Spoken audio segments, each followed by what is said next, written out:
His shot. Through score, they score. They tie the game up 2-2. Some drives out for Robbie Ryan. Her three right on the money. This is Thea Hansen for three. Other side of the rim with a pretty reverse. Wow. 5 seconds to go. Find Hawk. Hawk spins. It rolls off. And Arizona State wins it. Edwards pulls off. And buries the block. Daniels makes the shot for Kirby.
What is up, all? Welcome into Friday's edition, however you want to say it, of Pitchfork Lunch. Yes, I am Michael Caratenuto at Diablo00 on X, the artist formerly known as, yes, you know it, guys, the Twitter. Again, so glad you joined me on Friday, the day before this phenomenal event. Oh, damn. Oh, I know why. Hold on 1 second. Actually, I'll do it coming back. But Pat's Run. You can't see it there. Pat's Run. 20th anniversary Pat's Run. And I shall be doing it. Yes, you guys all know this. Bam. There it is. Hell yes. 20th Pat's Run. And I am running in it. Well, like I said, I have my strategy. I'm no distance runner, 4.2 miles, a great exercise. Great for most people. Again, not a distance runner, as I've very honestly shared, transparently shared with all of you. But I'll be out there tomorrow morning, bright and early, for the 20th annual Pat's Run. Again, donating the Tillman or benefiting the Tillman Foundation. Obviously, Tillman scholars have gone on to do such phenomenal things, and they are obviously forever linked to the Tillman Foundation, Pat Tillman, and everything he did. So yes, I will be out there tomorrow, but hit me up at Diablo00 on X. Also, you can see the show live there on my IG, michael.caratenuto.5. And also, you guys know it. You guys definitely know it. The YouTube, if you've missed any interviews, any sound, all that good stuff, which you have missed a plethora of interviews and sound and meeting coaches and players. And yes, not just X's and O's, most recently with obviously Pac-12 or Pac-12 champs in the last year of it in wrestling. But wrestling coach Zeke Jones was so gracious to join me on Wednesday. So that was awesome. If you missed that, but go to YouTube and subscribe to the channel. It's at M as in Michael, V as in Victory, C as in Cat 005 at MVC 005 on YouTube. And you can go and subscribe. because anything you missed, you can see all the videos, all the shows are there. Videos, I say videos, but all the shows are there. So go and check it out. As for Pat's Run, again, if you're able to, and I appreciate anything, but go to my X, go to @Diablo00 on X, formerly known as the good old Twitter. And look at my pinned tweet, which is up there. And it says how I'm running Pat's Run. But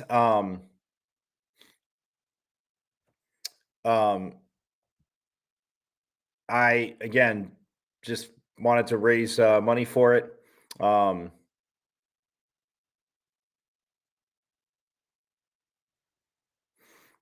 So yeah, you can click on it and go donate. And I got to thank, obviously, my big sister, because she did. And yeah, so you can donate. You still donate today. Again, everything goes to the Tillman Foundation, which is the whole point of this. So go to my X, my Twitter, @Diablo00. You'll see the pinned tweet and just click on the 20th annual Pat's Run picture, and you can go and donate. And again, $1, $2, $5, I don't care, 50 cents. I do care, but whatever you can give, it doesn't matter. Like, every little bit helps. And I greatly would appreciate it. Hit me up if you're able to. If you're running in it still, hit me up with messages. I know there's a lot of people running in it, or running, walking, whatever. I'll be doing walking and a little bit of jogging because not the distance runner, and I won't be sprinting the last mile because, like I said, the miles become a sprint. But that's for those insanely phenomenal trained distance runners. But all seriousness, though, go to my hit me up on X @Diablo00. But again, if you can, and after the show, I'm going to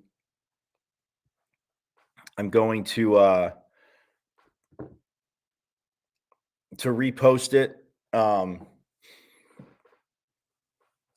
again. So please, if you're able to, like I said, $1, anything, I am so grateful for. And like I said, just for the Tillman Foundation. And yes, I will share my Pat Tillman stories with you. That, again, not BFFs, but so lucky that I was able to meet him thanks to a friend that was living in the same dorm as I was on campus at good old ASU, Forks Up. But yeah, being able to meet Pat Tillman and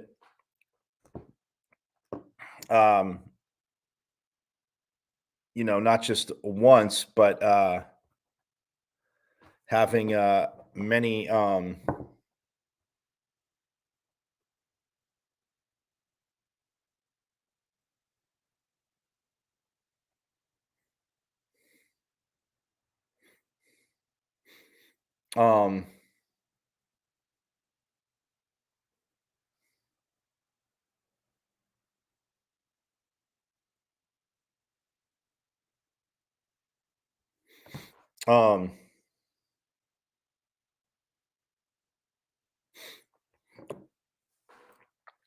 just like I said, getting to talk to him and like meet him, and just conversations. Like I said, I'll share, and I've shared a story on many of different shows throughout the years, but I will share again for those that don't know. So that is coming up. Also, big weekend, obviously, baseball and softball, water polo as well, honoring their seniors tomorrow afternoon after be a little bit after Pat's Run. So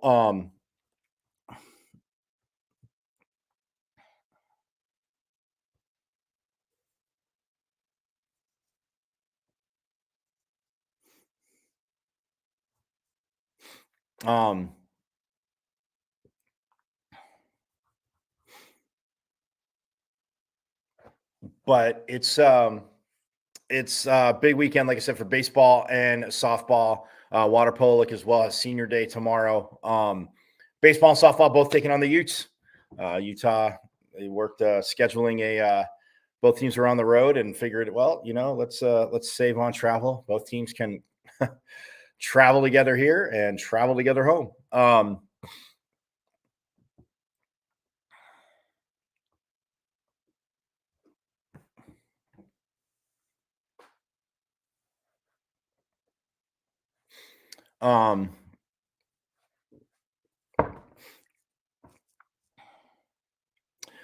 But yeah, no, it's going to be interesting too because softball and baseball, obviously tough last conference weekends. Softball went up to number 8 Stanford, dropped all 3 games. Baseball with Oregon State dropped 3 games, and then obviously have fell to Grand Canyon on Tuesday as well. But yeah, I mean, a big weekend. Obviously, you can get back. Like I said, if baseball wise, if they're able to win those 3 games, they'll be back to 500 in conference play, which again, not the goal, as we hear from Coach Bloomquist and or have heard from Coach Bloomquist.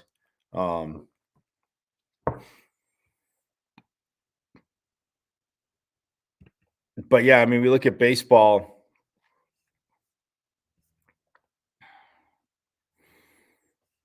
Which also, by the way,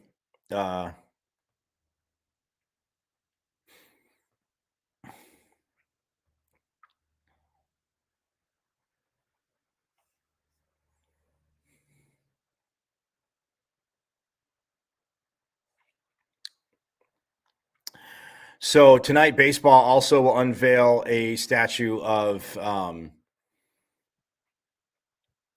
Bobby Winkles, who, as many Sun Devils know, you go back through baseball history, but the architect of its decades-long success. And Bobby Winkles passed away in 2020, 90 years old, 1930 to 2020. It'll be unveiled tonight ahead of the team's opener against Utah. So again, like I said, just a reminder. But yeah, I mean, if they can win these 3 games, again, they would be back to 500 overall. Yes, it is one at a time, but like I always say to you, since I'm not playing or coaching, I don't have to worry about that part, but they do, and I want them to. So yes, I'm all for the cliches and the coach speak and the player speak there.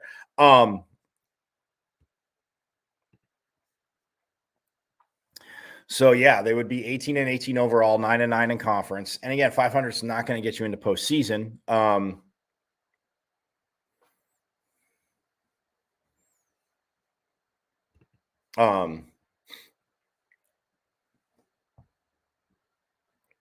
500 is not going to get you in the postseason unless you win the conference tournament.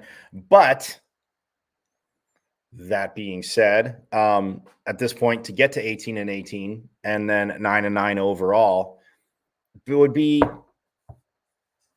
a positive step in the right direction. But you got to keep that momentum going because also their midweek game, they have midweek games next week, Tuesday and Wednesday, at Cal State Fullerton before they head to UCLA Friday, Saturday, and Sunday next week. So they take on the Bruins in that matchup again. The last as Pac-12 foes, and then the weekend after that they come home for USC.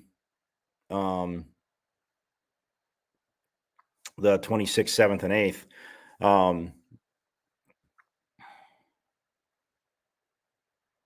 So yeah, I mean, that's big. And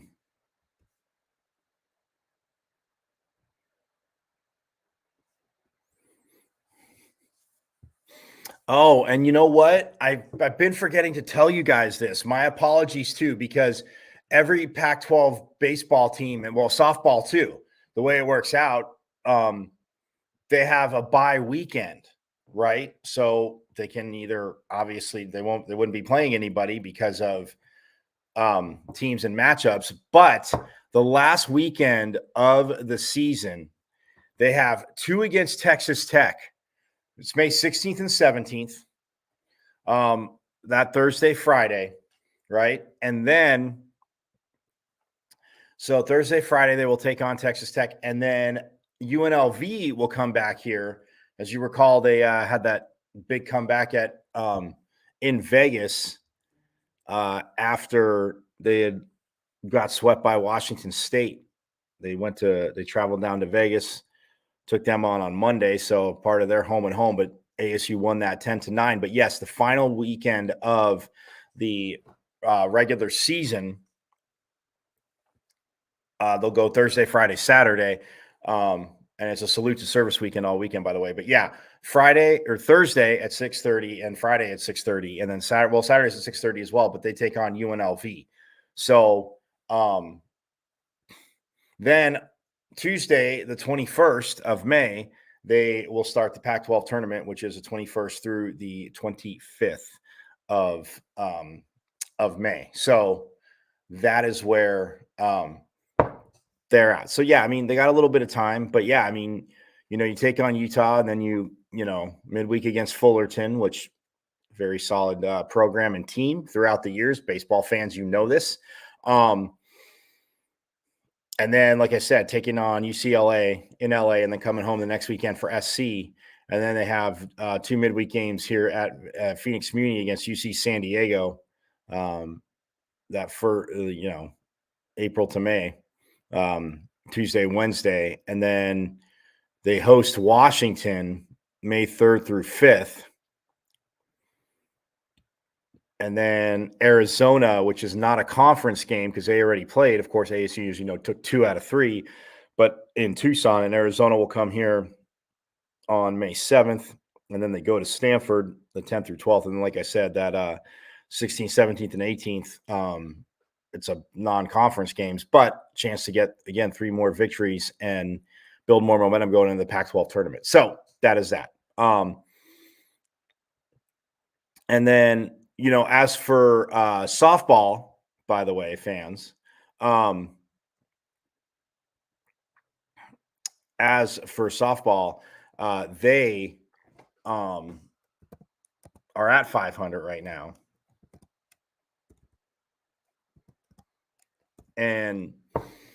But coming off, obviously, like I said, a very tough weekend at Stanford.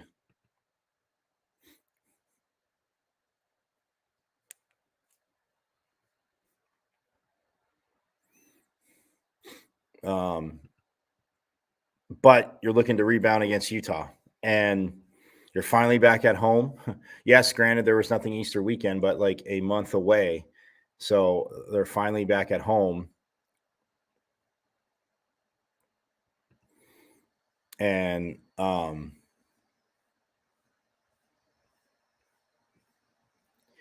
yeah, so tonight, 6 p.m. Utah. Tomorrow night, 5 p.m.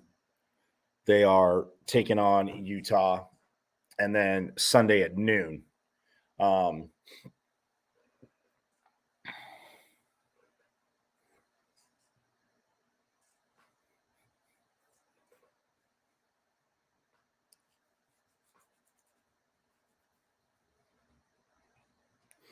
Yeah, so Sunday at noon.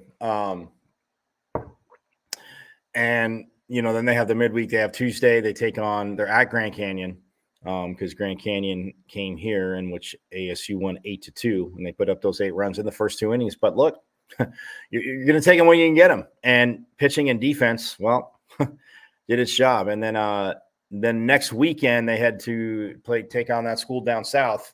And it'll be Friday the 19th at 5, Saturday at 4, and then Sunday at 2 p.m. As they get set to take on, again, the Cats.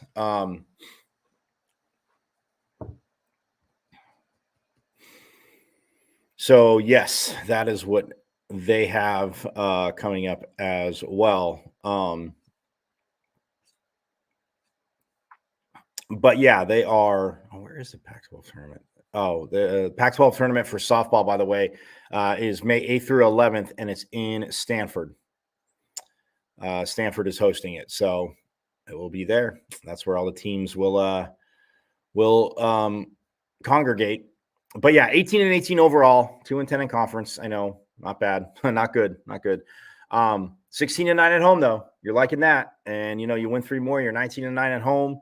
You're 5-10 in conference play. You're starting to build momentum. And yeah, Deb Jones, the way she's been pitching. I mean, even Marissa Scholl and Mac Osborne. Yes, they've had to deal with players being out. Hopefully, we'll see if any are back this weekend again with some time off. Like I said, the bye over Easter, and then yes, they were at Stanford last weekend, but we'll see the lineups this weekend. So that is where softball is at. Water polo also, by the way. What up, Low Tone? Yes, we do need a big weekend. Big weekend. Both, both back at home. Protect the home field. That's what I'm talking about. But I agree with you. I definitely agree with you on that one. And then also water polo. They will be having senior day in their conference matchup against USC. And that is their, obviously, ending of the 10th ranked. Sorry, let me say it right. Rewind. The 10th ranked women's water polo team, who, again, just absolutely crushes it. Been crushing it this year. Yeah, they will take on USC, who happens to be where ASU's number 10. I want to say USC's number 3 or 4. Let me look real quick, the rankings, but I want to say,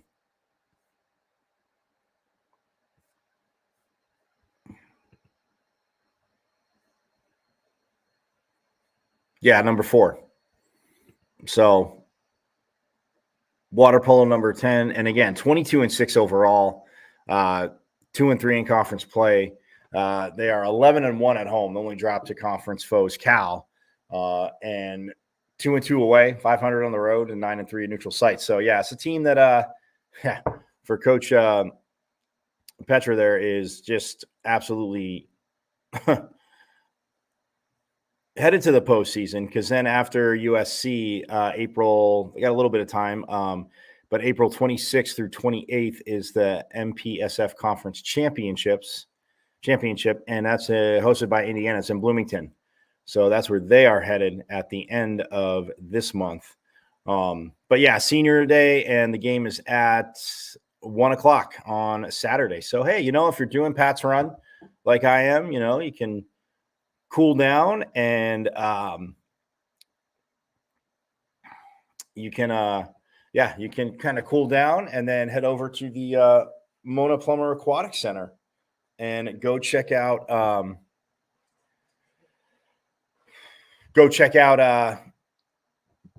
honor the seniors, and there's quite a few very, very good seniors on this team. So yeah, very, very stoked about that. And of course you want to cheer them on against SC. I mean, come on.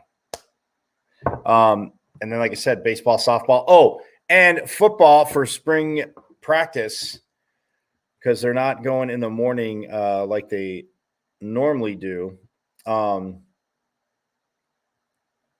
So tomorrow night, if you're, checking out some softball, some baseball, and you're like, hey, what else is going on over at the Kajikawa practice fields? Gates open at 6:30.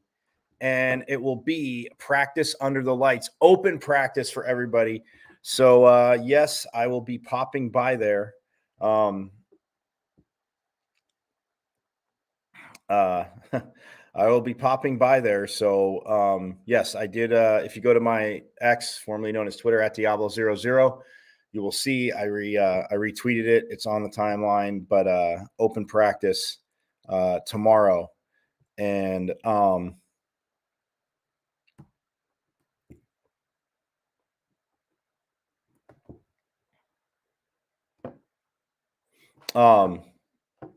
yeah, open practice live tomorrow and at 6:30. So at the Kajikawa practice field. So if you're at the softball game, because the softball game starts tomorrow night. It's a 5:00 first pitch. So yeah, I mean, and again, I'm not saying rush it, stay for the whole softball game, but you'd probably be able to finish the softball game and just literally walk out, head over to the practice fields. Because again, game practice, the gates open at 6:30, and go from there. So again, definitely a great, awesome day in Sun Devil country tomorrow. And just like if you're going to the baseball, if you're going to baseball too, see, their game also starts at 6:30 tomorrow. So you could either go from softball to baseball tomorrow night if you would like. I mean, hey, why is there anything wrong with that? There's not. So, or you could go from softball to spring football practice, check it out.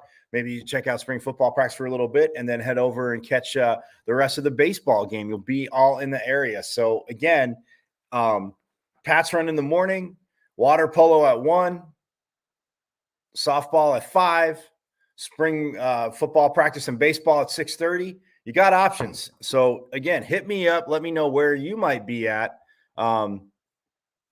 tomorrow. But again, if you're going to Pat's Run, if you're gonna be celebrating Pat's Run, then we'll celebrate it doing it again at Diablo00 on X/Twitter. And hit me up. Let me know if you're going to be out there. Because like I said, I'll be out there bright and early doing it. 20th one. Very, very stoked to be doing it. So, yeah. But a lot of options. A plethora of options. A unifull cornucopia. It's an old inside joke from my good friend Art.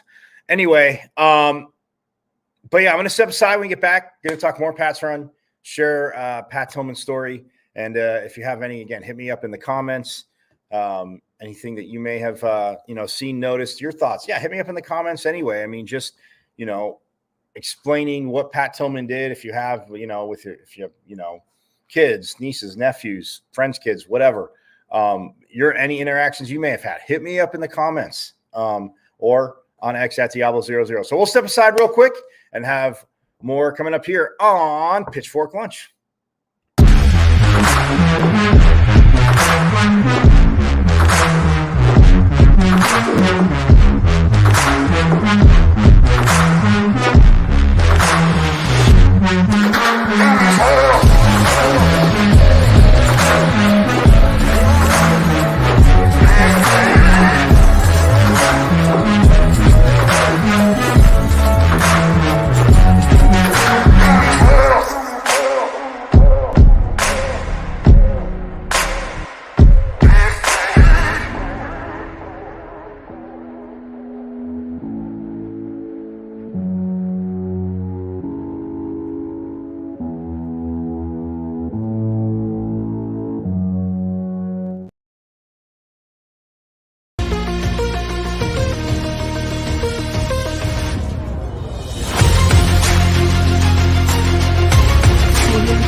Oh, yes. Back here.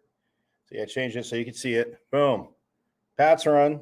Look at me off to the side here. Pat's Run, 20th edition. Bam. This is what I'll be wearing tomorrow. And look at the back. You all see that? Yep. Boom. Right there. The man. So, yes, that is tomorrow. And just wanted you all to see that before we get back to it. So, again, welcome back into Pitchfork Lunch. Yes, You see it. I'm Michael Caracino at Diablo00 on X, artist formerly known as Twitter. Check your show live out there every day. My IG, Michael.Caracino.5, and YouTube. Go to my YouTube channel. It's at M as in Michael, V as in Victory, C as in Cat. Watch it live. I would appreciate subscription. Subscribe to it, but you can also go back and watch all the shows you've missed, the interviews, everything. So yeah, I mean, it's there for you at MVC005 on the good old YouTube. But yeah, so tomorrow, Pat's Run, the 20th edition, a Sun Devil for life, to say the least.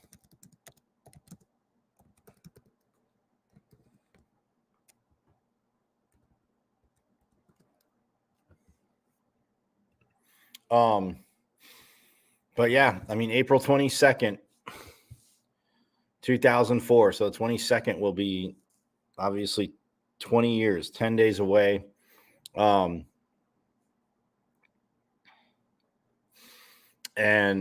man, just it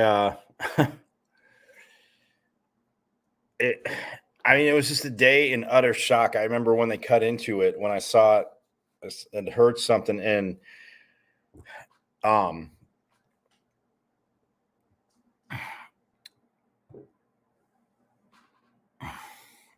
want to say I got it heard, and then all of a sudden I don't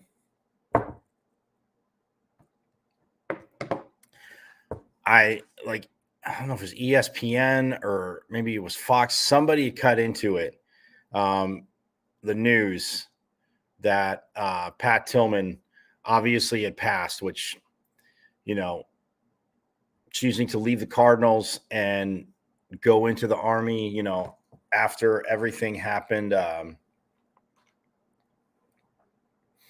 9/11, talking about what his family had done and, served. And, if you haven't seen the interview that he gave, and, he just said, and I haven't done a damn thing. And you see the look on his face, like, not just saying it, and not that anyone else does, but focusing on Pat Tillman, not just saying it tongue in cheek, like it's like the frustration and mounted. So him and his brother decided, they were gonna, he was gonna drop everything he was doing, about to, sign an extension with the Cardinals, playing at ASU, obviously drafted by the Cardinals, and he was about to sign an extension. And just put it aside. And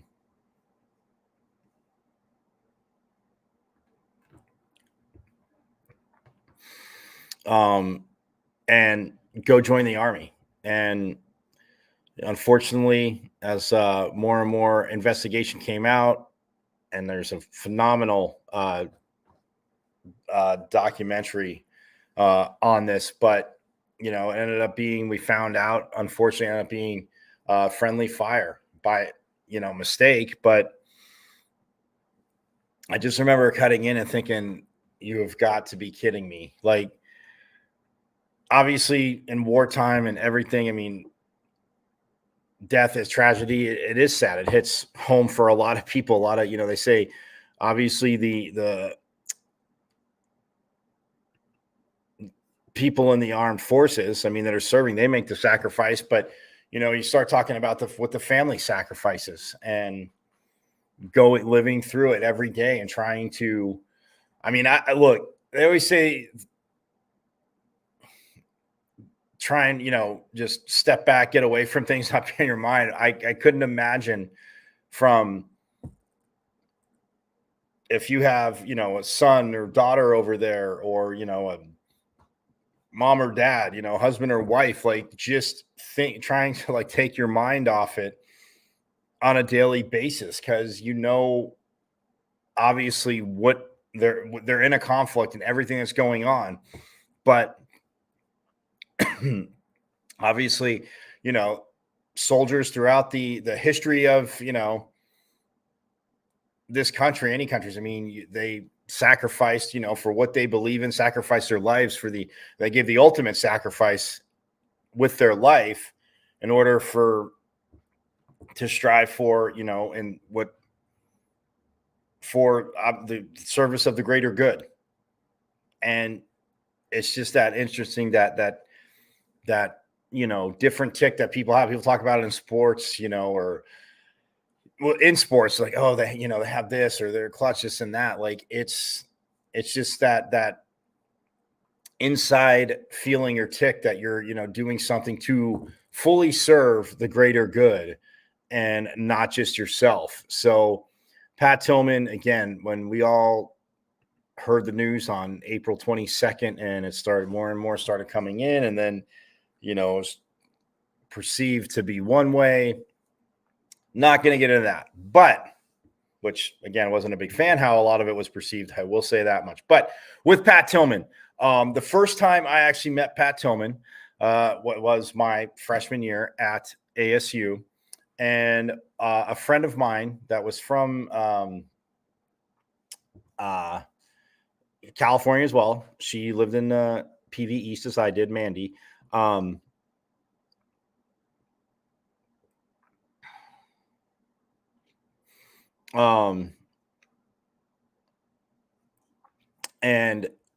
she was, they had went to the same high school, and Pat Tillman, obviously, a few years ahead of her, ahead of us, but,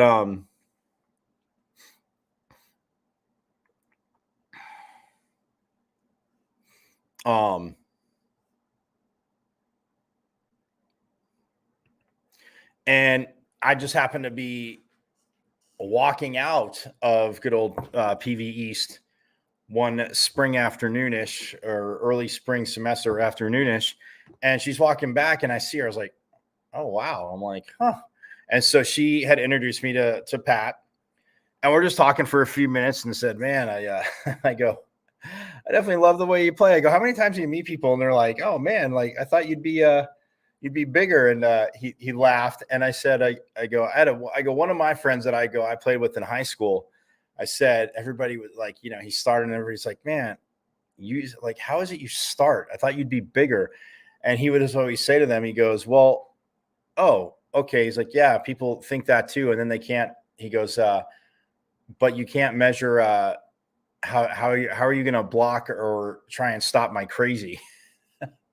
And I said that to him. And so we're just like talking for a few minutes, me, him, and Manny. I'm like, oh, it's very, very cool to meet you. And so he,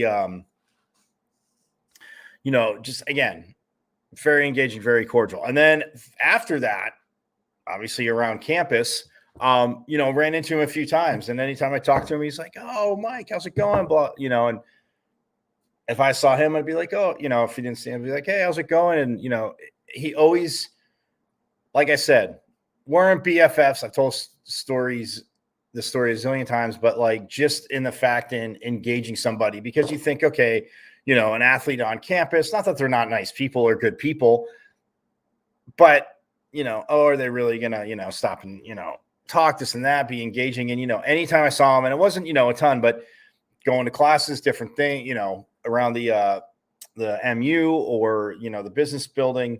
I had some classes over there. So I just, would bump into him, sit and chat, talk. Always, again, just very inviting, and just talking about different things. It wasn't just, obviously, I wasn't always talking, asking about, football or team or this and that. Like, but I mean, yeah, we'd mentioned a few things, and very, very cool. And so we'll talk to him. Then fast forward to the next season, that next fall. So it's parents' weekend. And I'm like, saying to my mom and dad, I'm like, come do a game. It's a night game. It's not an afternoon game. You're not going to melt, but I said, just, come to the game. I got tickets, all that good stuff. So my mom and dad come to the game. So after the game, I'm like, I'll meet you right here. Cause obviously we were sitting in different spots, but I was in the student section, gotta be rowdy and crazy. Supportive, not crazy, rowdy and supportive. And of course, give the other team a hard time. But anyway, so at the game, and after the game, we get out and, talking to him, and I'm like, oh, let's go. I'm like, hey, I'm like, you want to go over to the, pizza place? So we go over, and I see some, I look back and I see, I'm like, oh, wow, looks like there's some, people from the team here. Had no clue. But we're in line, and I'm just, talking to my mom and dad, and all of a sudden I hear, oh, hey, Mike, what's up? And I turn around and there's Pat Tillman. And so we're talking for a second. So I introduced him to, obviously my mom and dad. He's talking to them. And so he's talking to my dad, my dad's talking to him, we're just talking for a few minutes, sitting there and just, completely engaging, and said, and he was teasing, he was kidding. He's like, oh, he's like, did you sit by him during the game? And my mom's like, oh, no. He said, we're not allowed in the, the student section. Cause, I go, I told my mom, I'm like, Dad could probably handle it. I go, I don't think you could handle it. So he was laughing. He's like, well, he's the one that gets him going like that. And I mean, yes, I did have some creative signs, and I was not the quietest of people. I know that will shock a ton of you on here. It's definitely not the quietest of people.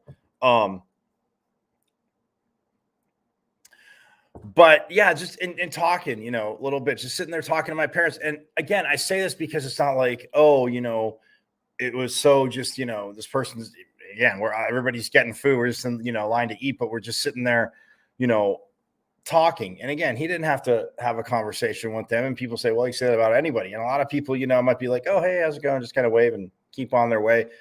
But yeah, it's behind us and just, again, chatting it up. And I always say this because I so enjoyed that, and just even interactions on campus, even at the practice facility, the practice field, always enjoyed, going out there. And again,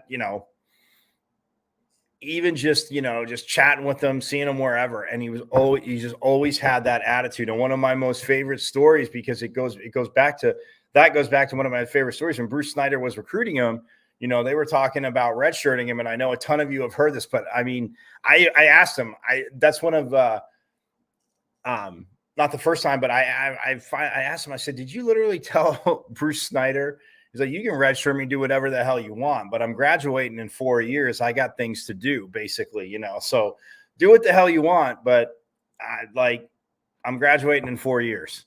So I mean that in and of itself was just his personality, but to watch him play, and then, how he played, and, playing that forever, I think, and I'm not saying other schools haven't done it, but at ASU, I mean, kind of very athletic, talented guys that were playing linebacker that were undersized that you knew, like, okay, can they play at the next level in the NFL? Sure. Are they playing linebacker at that size? No, you're probably moving to strong safety.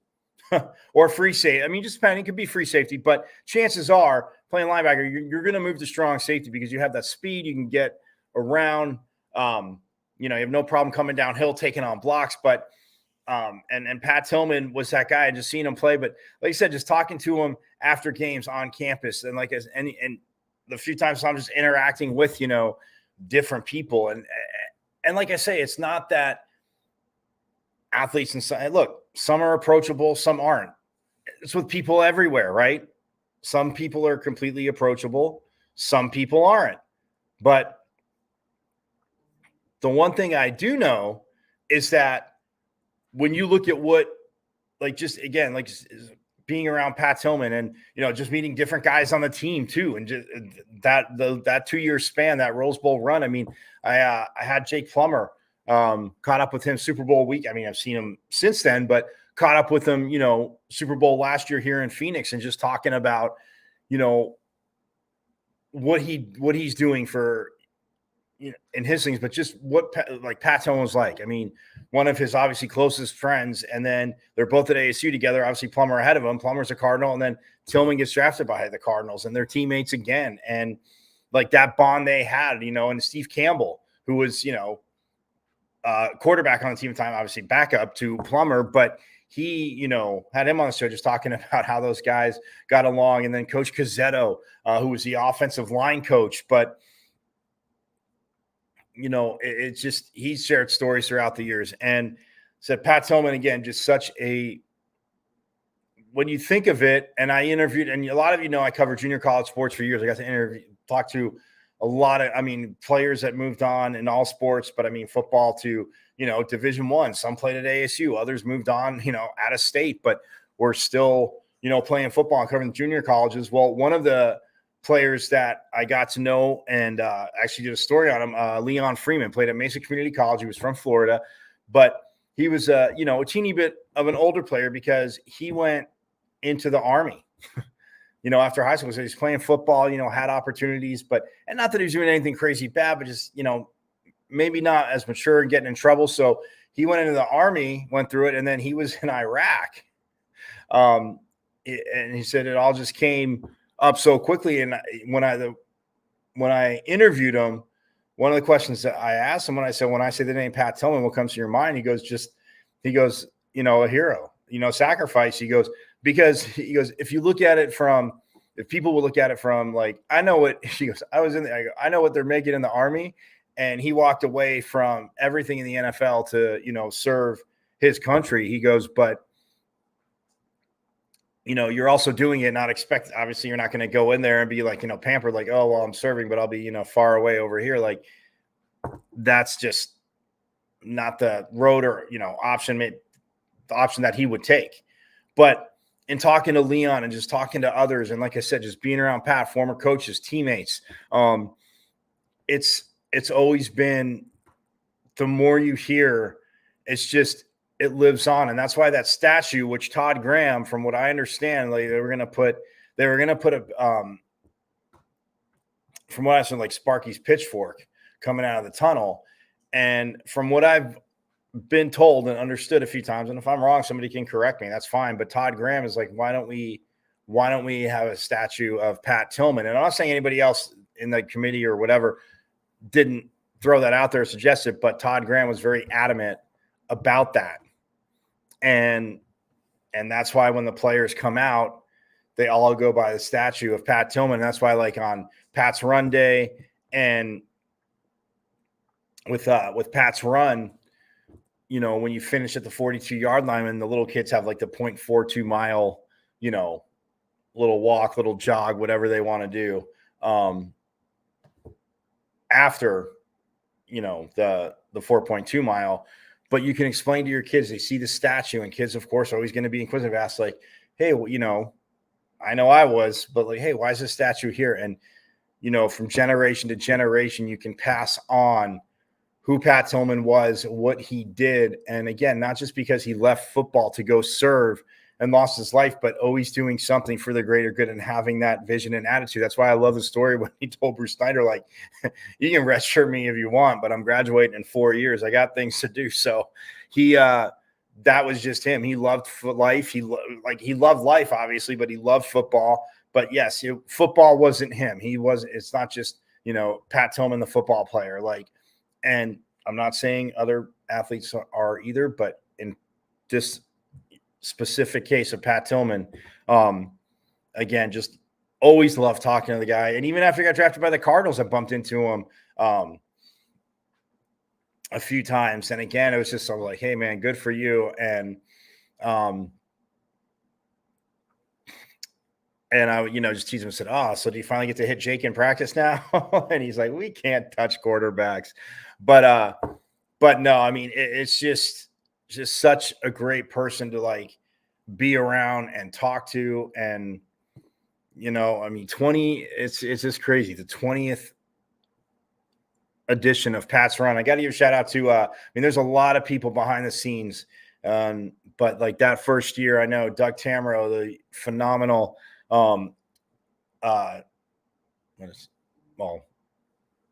associate athletic director, sports information director, ASU guru. He was obviously so instrumental in getting it going, still being a part of it. And yes, yesterday at practice, he had the Pat's Run shirt on, which I showed you, which I will have on tomorrow. But yeah, just this event has grown and grown. I remember when we did the first one, like you had a lot of space to move around, and it just grew each year. And now in the 20th one, like I said, which I will be doing, it is awesome. But shout out to, obviously, I know other athletes for other athletes from other sports. You could pick up your running kit, which I did yesterday. It makes it so much easier to do it before race day. That's one thing I learned after the first year or second year I did it. But I was like, yeah, anytime I've done it, I'm like, yep, pick it up early because it just makes it a lot smoother. but yes, so much love to obviously doing this every year, but Pat's Run and the Tillman Foundation and ASU obviously for, embracing this and, not just right away. And then it kind of fizzled out, which I never thought would happen anyway, especially at ASU, but just keeping it growing and, being in step and the Tillman Foundation growing. So lucky I'll be out there. So stoked that I will be out there tomorrow morning. So lucky that I, again, got to have those passings and, got to meet Pat Tillman and see the type of just man, person, human that he was. And it was, like I said, it would have been, and I always say, no, we weren't BFFs. I'm not, we're not completing each other's sentences, but man, it definitely would have been on the list. I would have, as much as a homer as he knew I was too, because people that, meet me after we talk a little bit, especially about my teams and my, like he would have been, I'm thinking he would have been stoked I finally started the show, because I always said I'm going to do a show that's just all ASU. And yes, it might be a niche market, as I would always tease him, but I'm like, you're the business guy, so maybe you could give me some just, really good advice, friendly advice that, might just cost me a dinner or two. And I would just joke around with him about certain things, but he knew I was a homer, and he definitely would have been, I would have aimed to make him my very first guest on this show, because it, like I said, it was just seeing what he was doing would have done like a life taken too soon from us, but he lived how he wanted to live. And that is, people always say the goal of life. It's, when you see, from, 1976 to, and the little dash to 2004, what did you do with that dash? No matter how long or how short, what did you do with it? And yeah, Pat definitely did it his way. So anyway, I'm going to step aside real quick. And when we get back, I'll wrap up again, just a little more news and notes, some stuff from out at spring practice, all that good stuff, and baseball and softball. Get you set for that. So we'll step aside, and more coming up here on Pitchfork Lunch.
All right, just wanted to get you out a little bit there out at spring practice from earlier this week, and you saw Keontae Bradley, who our guy Mason Williams said was the probably the best athlete on the team, and he goes, it's his growth, and again, that's just. And then you saw Cole Martin, again, local kid, went to Oregon, transferred back down, came to ASU. His whole swapping with Coach Lanning and Coach Dillingham is crazy, right?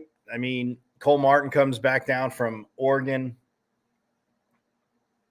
Coach Samples gets the assistant head coaching job. We heard Coach Dillingham, yesterday saying, he's happy for him, and it's what he wanted to do, and he did. Hey, earlier in the week, I know we got a little curveball in here. I said I'd bring you Emmett Bully, one of the returning offensive linemen for the Devils. So I'm gonna actually bring that to you right now because again, technology just messing with me, but able to get it done. So we will end with Emmett Bully, from after practice, talking about the growth of the offensive line, obviously working with Coach Tuitele, and again, his positioning within that offensive line, because he like I said, went from being at right tackle, and guys are moving all over the line. So anyway, without further ado, though, here is Sun Devil offensive lineman Emmett Bully. All right, Emmett. So obviously the 7th practice of spring, and talking to Coach the other day, and obviously, like we all said, last year's digested the injuries, but this year, guys coming in playing multiple positions, and Coach kind of leaning on you guys that have been here. But how do you just feel overall the growth and the communication with the O-line has been to this point? I think we've honestly done really well so far, growing and communicating as a group. I think you can see it clearly out here at practice. We go through, we get set up, we talk to each other on the line, we know what we're doing, we're all on the same page. It's just part of the expectations, and it's just part of the standard that we uphold. And, with playing multiple positions, I think I recall asking you this before last year started. I mean, guys come and play in multiple positions, but not just kind of, filling the gap. The guy next to him doesn't have to worry about it. I mean, Today you're kind of over at left tackle, but going from right tackle to left tackle, guys bouncing from guard to tackle. Obviously, having that versatility is huge, but for you guys, I guess how much tougher is it for you guys to, kind of do that? But also, does it, and I hate the word easy, but make it easier, like you said, helping everybody else along the line with play calls? Yeah, it's a huge challenge to begin to learn that process, to begin to start that process, to begin to understand the concepts, the offense, the schemes, everything we're trying to do within the offense. It's kind of tough to learn from position to position, from side to side, kind of like you were saying. But overall, it really does help the growth and the development of the young guys, the older guys, being able to play together. Just being able to play any position is huge, and we saw that last year. You never know what role you're going to have to step into or what position you're going to be asked to play. So it's just a huge deal just to be able to go out there and play any position, know every position, because then you can help the guy next to you, you can help the guy on the other side of you, you can help the tight end. There's just a lot of things that go along with learning the whole offense. And then, with that, I know I also talked to Coach asking about, the relationship with the running backs. I know ever since obviously Coach Aguano's been here, it's kind of obviously producing good running backs, but being on the page with the offensive line, understanding pass blocking, being able to pick each other up. So far to this point, how has it been with the running backs? Because, the room got a little bit more crowded and deeper, which I know for you guys isn't a problem. Yeah, I'd love to see the running back room. I think we have a really good running back room. And then just being on the same page as them as pass protection is huge, because if we aren't, then a free guy comes through, quarterback gets hit. So just being able to, once again, like communicating up front, we're communicating between the 5 of us, and we're also communicating with the running back, quarterback, the tight ends. So communication is a huge factor. And then just in the run game as well, just knowing where the running back wants to hit it, understanding the scheme of where the run is supposed to hit, and everything that goes along with it is huge. And obviously being with coaches is comfortable. Last year, obviously, Coach Dillingham gets hired, sprint for him to bring in a staff, bring in players, so you could obviously have a competitive spring. But the second year now with Coach Saga, what's that been like? From the end of last season to the off season, and just, get more comfortable with him. But what's it been like working with him? I think it's been great working with Coach Saga. I'm a big fan of Coach Saga. I think he's done an amazing job while he's here. It was a huge challenge for him last year with the depth and the injuries, so kudos to him on that. And then just coming back this year, knowing what to expect, knowing what our standards are, changing up some things in the offense. So learning through that, going through some small learning details again in the process. But overall, it's just much easier, much flowing process when we can come back and just get in a roll with Coach T again. Yeah, and it seems like he has more effective yelling, I say it this year. Not that it wasn't effective last year, but he'll talk to you guys, and all of a sudden here in the snap, you hear his voice, his whole line turn, and just be like, oh man, there's Coach again, right? Yeah. So he talks about listening to the content, not the tone. So sometimes it'll get on to us, but as long as we listen to the content, not the tone he's using, we'll be fine. And he's just kind of helping us out, letting us play up front, and then correcting us in the meeting room. And then, I mean, for these younger guys, obviously you're busy out there doing, but when you're watching them, how do you feel that the younger guys have come along, and how have you been able to help them? I think they've came along really well, and then being able to help them is just kind of helping them understand scheme, understand the playbook, understand the technique that Coach Saga wants them to use. And so just kind of helping them with all the little smaller details, along with going through a spring ball, keeping care of your body, making sure you're on the right page, just all the little things that go along with football. Now, I know obviously in the challenges, you guys, everybody likes to celebrate their wins, but going back and forth with this D-line, I mean, coaches talked about it. I mean, you guys have gotten bigger in size, they've gotten bigger. So I know there's always a little yapping going back and forth, but how have you feel the battles with the D-line overall have been? Do you guys have the advantage? I think we, of course, have the advantage. I think we got a really good group up front, and we're not really working together a whole lot. So as like a starting rotation, we're kind of split up. So I think it's gone really well. And then obviously the defense has gotten better. The D-line's gotten bigger, faster. So they've got some guys on the D-line too that give us a challenge. So it's really good for us up front to get a go against those guys and improve our skills every day. All right, and I've been asking everybody this, and you can say yourself, but who is the best Madden player on the team? I'm going to go with myself, just like everyone else is, I mean, I don't play a whole lot in the locker room, but if I sat down, I'm going to take them all, Yeah, well, a lot have said themselves, and Mason said that I needed to talk to Coach Dillingham about playing Mason. Have you heard about that one? I've heard a little bit. I heard Mason's pretty good, but I haven't played Coach Dillingham yet, so I might have to get on that too and give him some of the work. Well, there he is, Emmett Boley. Man, again, a returner, and he was banged up too, and that's a bummer because, Joey Ramos, I mean, able to play in games last year, finishing out a season, banged up, and it would have been nice, if Emmett Boley was playing right tackle to have Ramos and Boley on that right side. It didn't turn out that way. But hey, onward and upward. We are moving in that direction. So I just wanted to get that to you. I kept promising you I would. See, can I get back to things that got, going on? But man, that'll wrap a great week. Again, want to thank obviously Coach Jones, Zeke Jones from ASU Wrestling, again, a Sun Devil for life, a champion as a Sun Devil, an Olympic silver medalist, the head coach of Pac-12 champions, All-Americans, and Olympians, and he'll be in Paris this summer. So he joined us this week. Big shout out to Coach Jones for doing that. Very, very stoked. We got to talk to him. And man, all you guys for jumping in as well. We will have more coaches next week. We should, and aiming to actually gonna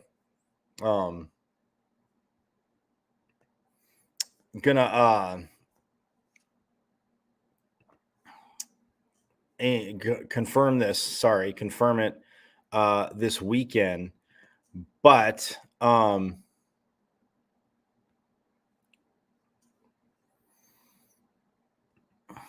after senior day, and again, like I said, I have about 13 days, but Petra Party, the women's water polo head coach, been trying to work schedules out.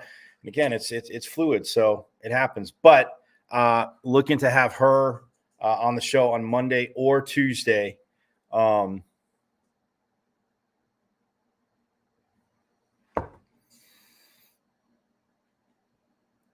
Monday or Tuesday. And again, going to finalize that this weekend. So looking forward to having her on the show. Again, coming off honoring the seniors on Saturday, and hopefully, taking it to those number 4 Trojans on Saturday afternoon at the Mona Plummer Aquatic Center. So don't forget baseball and softball tonight. Softball is at 6 p.m.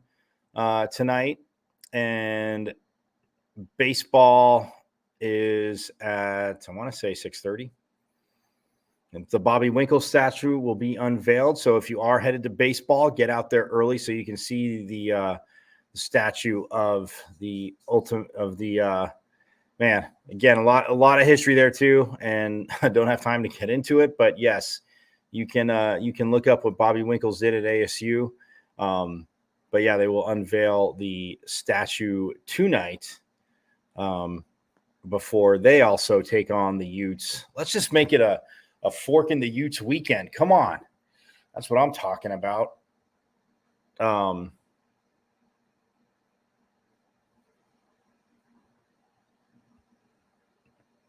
So that game is at 6:30.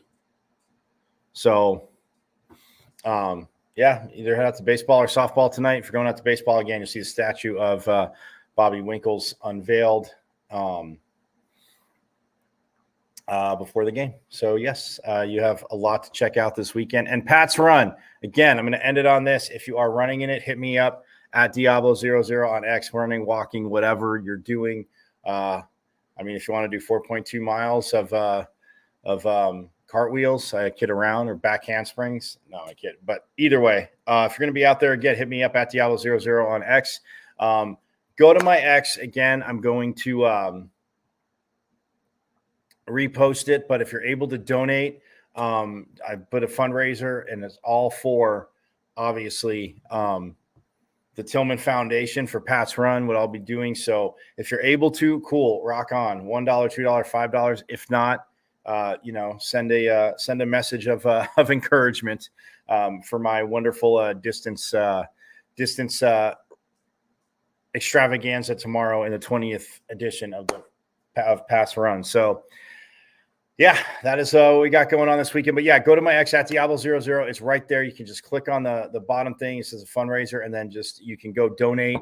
Like I said, $1, $2, $5. Greatly appreciative for whatever works for you. If you can do it, I am grateful. So have a great rest of your Friday, and have a great weekend. Have a great Sun Devil weekend. Hopefully we're coming back here talking about my triumphant day out at Pat's Run, and a 6 wins for baseball and softball, and a conference closeout win for the 14th ranked women's water polo team. So that's what I'm looking forward to. But yes, have a great rest of your weekend. Hopefully I see some of you at Pat's Run. Hit me up, message me. And again, if you can donate at Diablo00 on X, the artist formerly known as Twitter, where you can see the show live every day. Also my IG, Michael.Carasuno.5, and the YouTube. Go to YouTube, and you can go to my channel. It's at M as in Michael, V as in Victory, C as in Cat, 005, at MVC005. And get on. I don't know if I'll have any videos from Pat's Run, because there's really no reason to torture you with that. But I'll get pictures. I'll have pictures and videos of other people, see who I can talk to, get some sounds. Maybe as I'm going, I'll just do some walking interviews too, for the show. See who we see out there, see who we get out there. And I think Jake Plummer, I saw Jake Plummer's going to be starting the race. Again, mentioned Jake Plummer, so that'll be awesome. But again, go to my X at Diablo00. Again, if you can donate, it's all for the Tillman Foundation. So I'm greatly, greatly appreciative if you can do it. So check it out. If you can do it, cool. If not, no worries. You know what? Because I will be out there. I will be out there tomorrow. So have a great rest of your weekend. It is Friday, so you get a little bonus Pitchfork Lunchers. Oh, yes, because there's nothing more amazing than, springtime and Sun Devil country. So, yes, as always, enjoy your weekend. Have a great weekend. And it is a Sun Devil state. Yes, that's for my sister. It is a Sun Devil state. But as always, forks up and enjoy your weekend. I'll see you Monday. I'm from Arizona, Jerry. I broke Arizona records. Rod. I went to Arizona State. Rod. I'm a Sun Devil, man.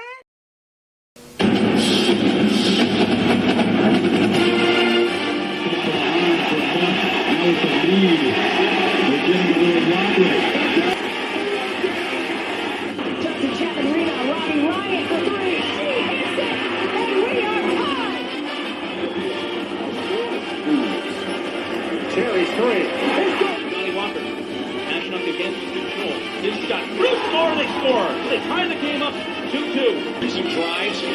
Bobby Ryan. Her three right on the money. This is Taya Hansen for three. Other side of the rim with a pretty reverse. Wow. 5 seconds to go. Find Hawk. Hawk spins. It rolls off. And Arizona State wins it. Edwards pulls off and buries the Daniels takes the shot.